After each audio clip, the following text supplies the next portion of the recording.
आप सभी को जय श्री राम। आज हम बात करते हैं कि भाग्य में लिखे हो से ज़्यादा क्या प्रार्थना करने से मिलता है।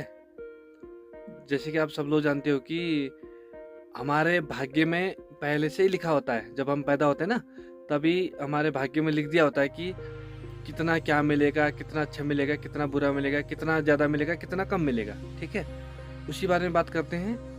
क्या भगवान के प्रार्थना करने के बाद भाग्य से ज़्यादा मिल सकता है या नहीं? चलिए बात करते हैं इस वीडियो में। सभी को राधा वल्लभ श्री हरिवंश, श्री श्रीमन नारायण।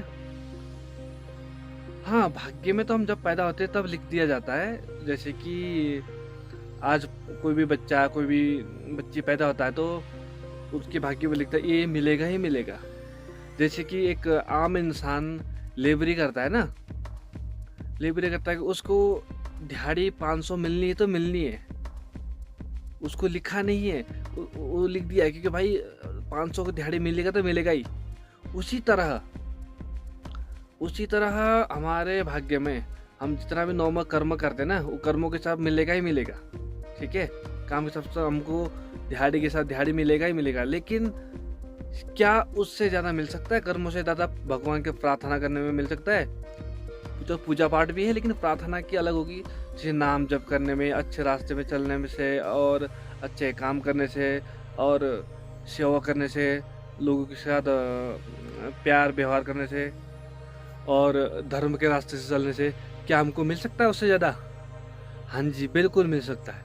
जैसे कि मैंने अभी समझाया, लेबर अब लेबरी करता है, 500 दिहाड़ी मिलता है।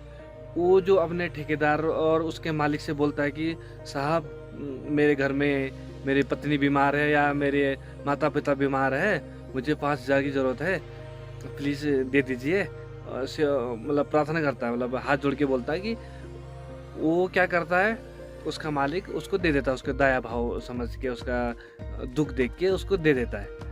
उसी तरह हम भी भगवान को हाथ जोड़ के मतलब प्रार्थना करेंगे, या हम लोग उनके सामने सर झुकाएंगे और अच्छा व्यवहार करेंगे, भगवान भी हमको प्रार्थना करने से ज़्यादा देगा।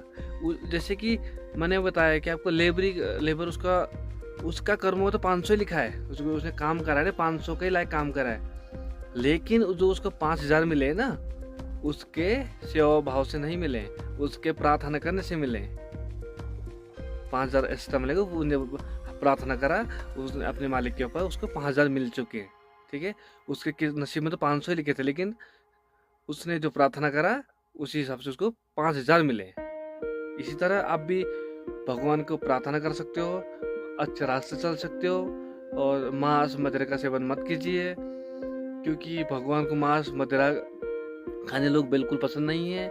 वो राक्षस प्रवृत्ति के हैं, राक्षसी स्वभाव के हैं। जो व्यक्ति मांस मदिरा नहीं खाता है, जो व्यक्ति अच्छे रास्ते पे चलता है, जो व्यक्ति किसी के साथ गलत नहीं करता है, जो व्यक्ति हर किसी को समान भाव से देखता है, उस व्यक्ति की मनोकामना भगवान भी पूर्ण करते हैं। भले आप भगवान को मानो या नहीं मानो, इस बात को ध्यान दो।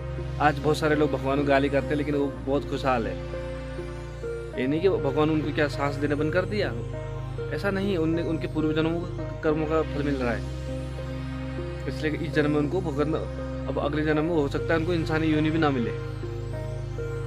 इसलिए कहता हूँ कि देखो दोस्तों, शरीर तो आपका छूट जाएगा। शरीर एक कपड़ा है, जो तुम्हारी आत्मा है ना, कहाँ कहाँ जाएगी, किन किन रूपों में जाएगी, वो नहीं पता। इसलिए कि आप अभी का सुख मत देखो, हमेशा आपको बात की सुख देखना है।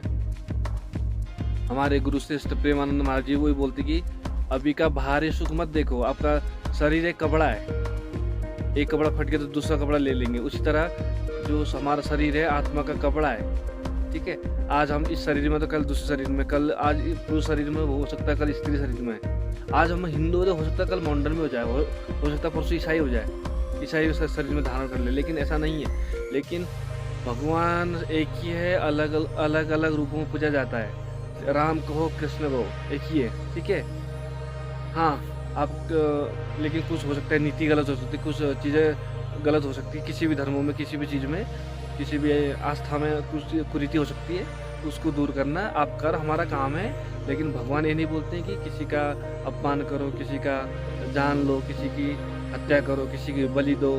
हाँ, और मैं ये कहता हूँ कि डंके की चोट में ये कहता हूँ कि आपको इतने ही दूसरों को मारने की, बलि देने की और खाने की इच्छा है तो कभी अपने परिवार को मार के खा के देखो, अपने बच्चों को खा के मार के देखो, और अपने बीवी, माता, भाई, बहन, किसी को भी मार के खा के देखो, तुम्हें कैसा लगेगा?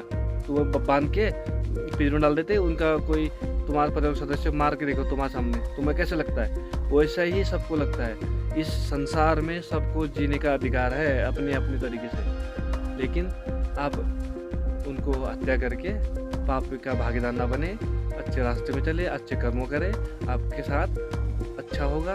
आपका जो किस्मत में है उससे ज़्यादा प्रार्थना से मिलेगा। आज की वीडियो इतनी थी। वीडियो समझ आई तो लाइक शेयर सब्सक्राइब कर देना। कृष्णाय वासुदेवाय हरे परमात्मने प्रणतः क्लेशनाशाय गोविंदाय नमो नमः। हनुमते रुद्रावताराय सर्वशत्रु संहारणाय सर्वरोग हराय सर्वकर वशीकरणाय रामदूताय स्वाहा। इन मंत्रों जाप करो, आपका कल्याण होगा।